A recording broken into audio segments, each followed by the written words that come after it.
This is that compressor that was running but would stall as soon as you loaded it up.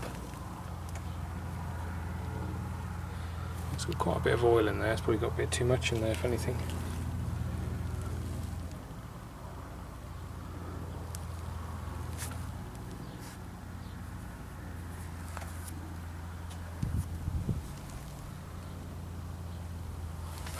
I don't know if we cut right the way through. Don't think we have, so just try and cut through the weld, so we shouldn't have any grinding dust in there.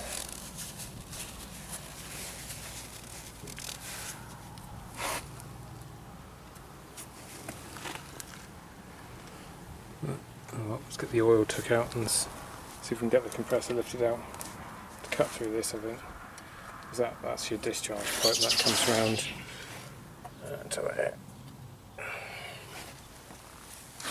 We just cut through that with a grinder. Cut through that. Just noticed on the top here, that's where your mounting spring pushes down to keep the motor centralised. And we've got a load of copper dust. Might be bronze, so it might be bearings or something that's breaking up. That just lifted straight out. Sits on these little, I think they're plastic, these little plastic pegs on these springs on each side.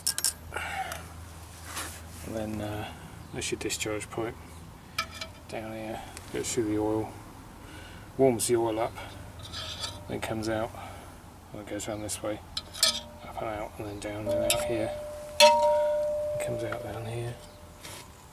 But in the bottom there, it looks like a load of copper and dust. We'll tip that out and see what it looks like.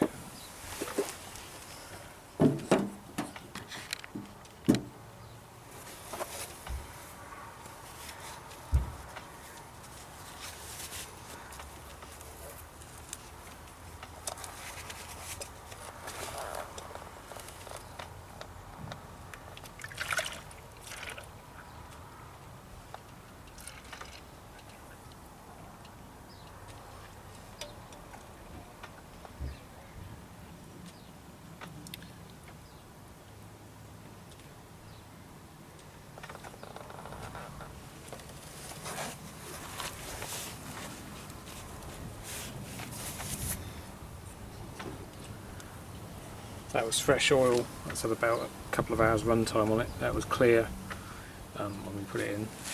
There might have been a bit of old mineral oil in there still, but that is all bits of copper.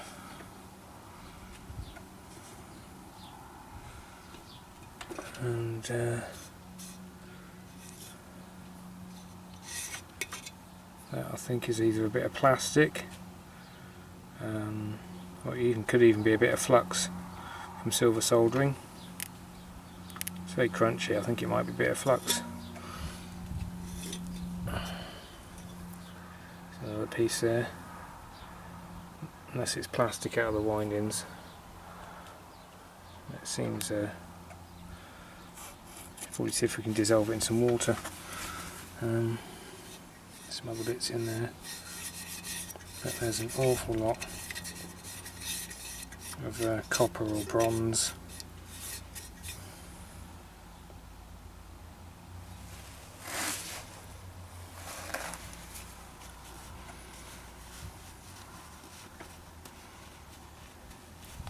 Right, well, let's see if we can get this apart and have a look in there.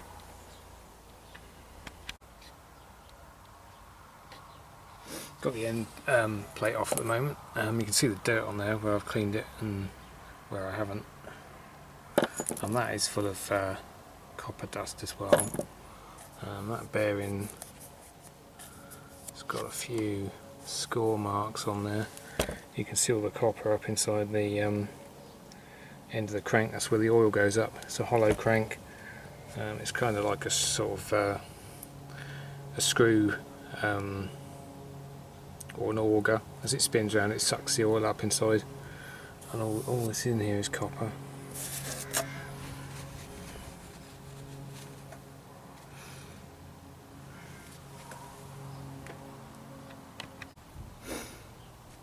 Right, got the stator took off. That looks in reasonably good condition. Nothing wrong with that. That's your clicks and nets on the windings.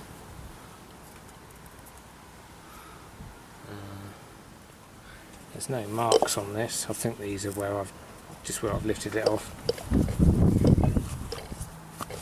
That feels, as you spin it, it feels a bit gritty. And there's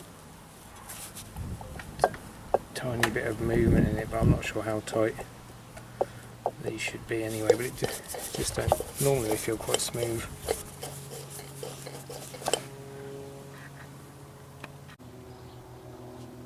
Got the head off. You can see a lot of copper plating on the those little nubs there that sat on top of here. That's your discharge valves. These sort of kind of would stop the valve being able to can't get under it. There we go. Yeah, that's your discharge valve. As that's getting pushed up, that bit here would stop it bending too much, and that sits on that. That's all got copper on it. All this aluminium coloured oil was leaked out as I took the head off, so that would probably come from the rod bearings because they're aluminium. But we'll see how much we can get this took apart. What we can really get the rods out. I think these are press fitted onto the crank, and you can't get, without getting this out, you can't get the crank out this way. You have to cut this off with a grinder, which I'm not going to do.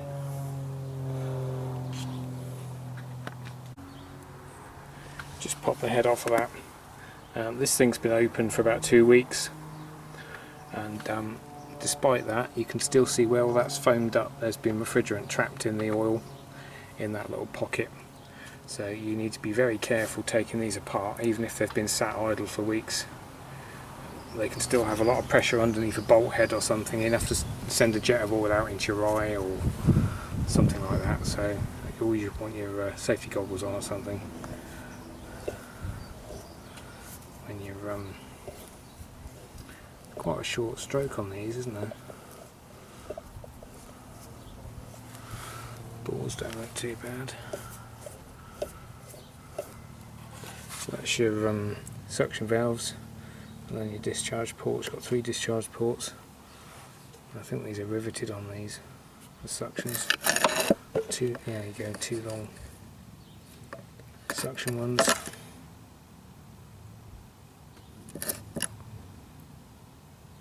Very dirty. It's been run hot.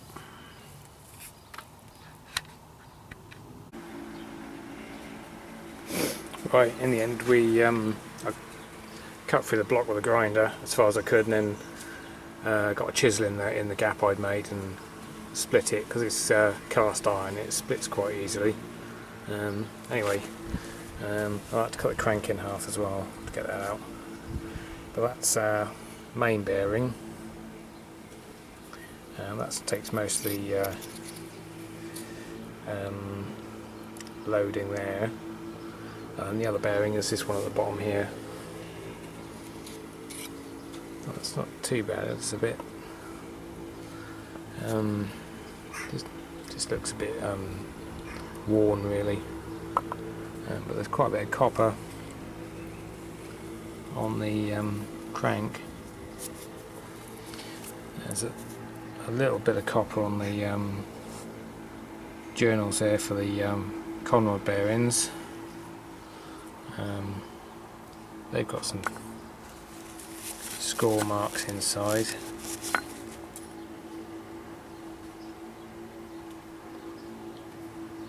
The little ends have got copper on them. gudgeon pin or wrist pin is completely coppery.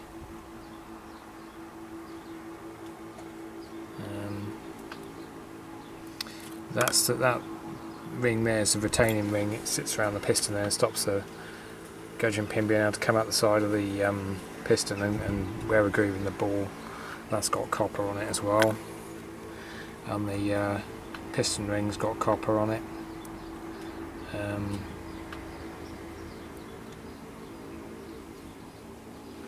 And the bores even have got bits of copper. You can just about see inside there. You can see the wear mark where the I can actually feel that with my fingernail.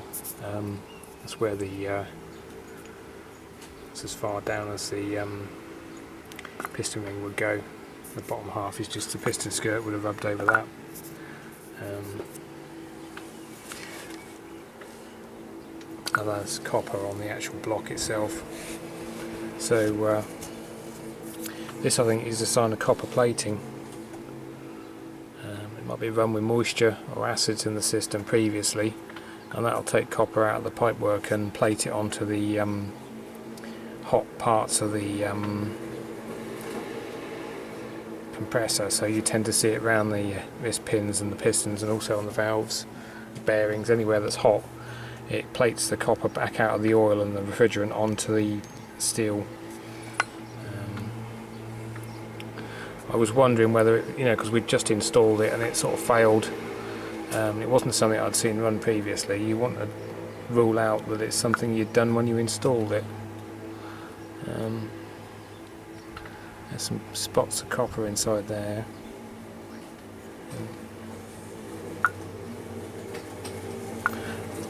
I think for it to be that bad, I don't think that is like a few copper chips that's got in there and then got pasted about. I don't think they would. I think it would just, if it was chunks, it would have dug holes in the bearings.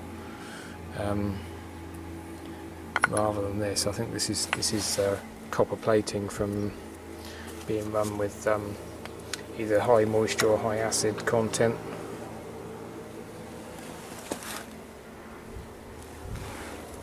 It's too shiny here, the sun's going down. But yeah, that one really shows it.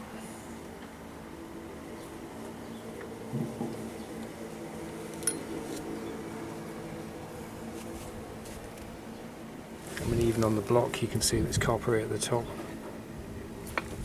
where the hottest part's going to be, and I think it just makes all the bearings tight, which is why as soon as it started having to do some work, it started seizing up.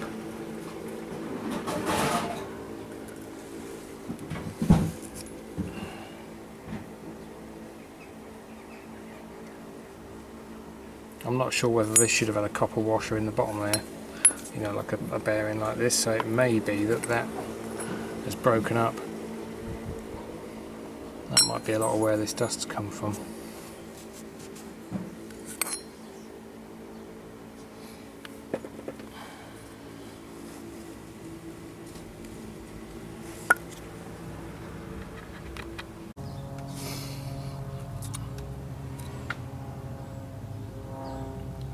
That's how stiff the bearings are.